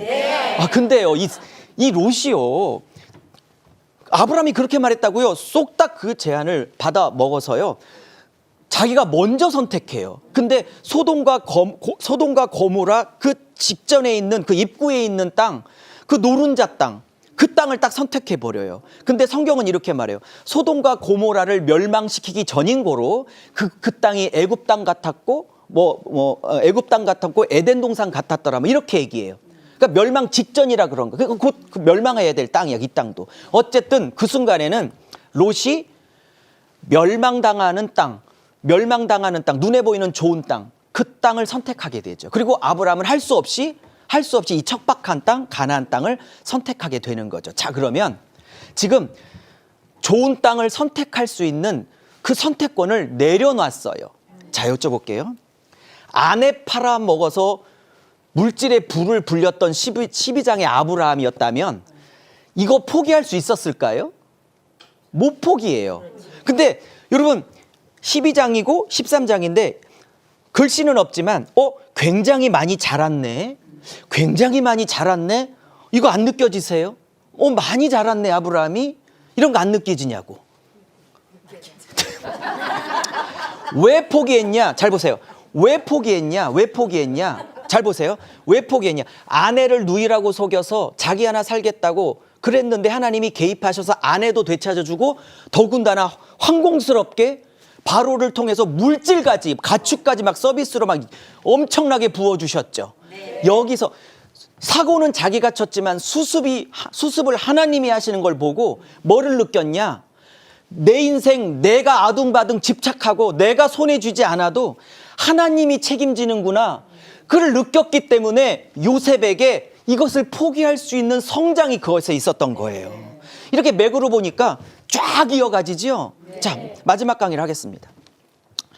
자, 누가복음 18장 19장에 이런 말이 나와요.